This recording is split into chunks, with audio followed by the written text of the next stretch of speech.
there, welcome to Pebble Creek Arts. Today's tutorial is a pastel on Arches hot pressed watercolor paper. This is a 5x7 painting. I started this one while on vacation, so I don't have any of the beginning, but you didn't miss much. I love the Arches hot pressed watercolor paper for charcoal drawing, so I figured why not try it for pastel and see how it worked.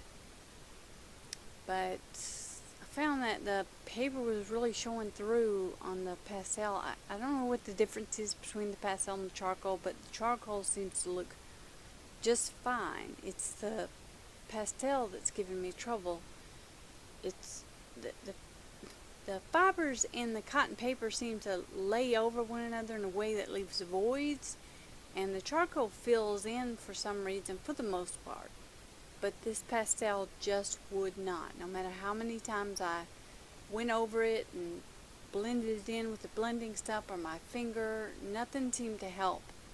So I started to get really frustrated. But then I realized, well, hey, these are new pastels and they're water soluble, so why not take a watercolor brush and try to blend it in and get it into those voids. So I ended up doing that. You'll see that in just a minute.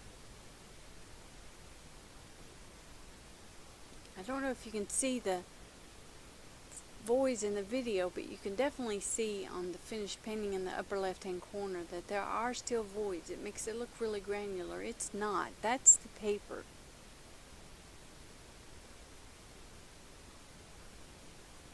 So here I am adding the water, and while it still let the paper show through, you can see a difference. It is filling in a lot of those voids. Now, where I made my mistake here was that the new pastels are water soluble, but the pastel pencils and the soft pastels, I don't think those are water soluble. So as I was, wetting that down and running the brush across there would be like dry powder still that I was just pushing around with that watercolor brush. So what I should have done, and what I will do going forward, is take the new pastel, do an underdrawing, and then wet it down with watercolor, with the watercolor brush and water to fill in those voids, and then the pastel would have lain much easier on top. Now, as I was doing the watercolor, I started to get frustrated. I just kept adding more and more pastel, and it stopped accepting pastel. But as soon as I put that watercolor brush on there and the water dissolved a lot of the new pastel, it left open spaces for me to add more pastel. So I was able to layer a lot more pastel on. So that's a good tip for if you've reached a point where you can't add any more pastel and it still doesn't look like you want it to. You can always take a watercolor brush across there, as long as you're using watercolor paper or some kind of paper that will accept the water, and it will should allow you to add more pastel. The details of the wrinkles on these elephants didn't turn out the way I wanted, and my problem is that I didn't do the underpainting. If I had done that underpainting with the new pastels and watered it down, the whole thing would have gone so much easier. The paper wouldn't have shown through.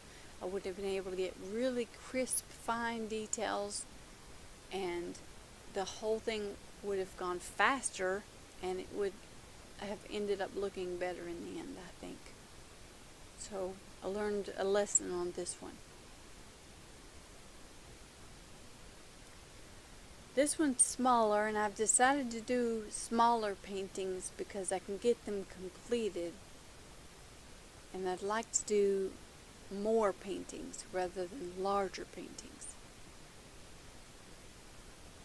I won't discontinue making large paintings. I'll still make some large ones, but they'll be fewer and further between.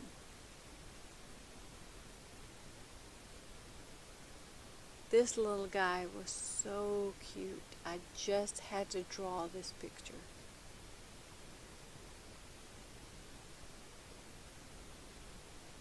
Overall, I think it turned out decent. It's a lot looser than I like to be, but that's not bad either. I should probably practice getting looser with my art anyway, so this kind of makes you do that.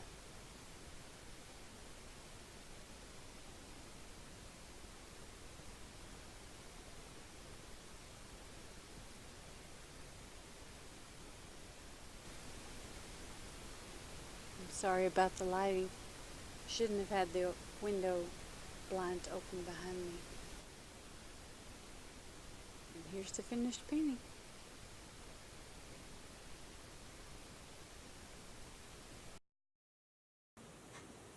I hope you liked the video. If you did, please give it a like. And don't forget to subscribe. Thanks for watching. See you soon.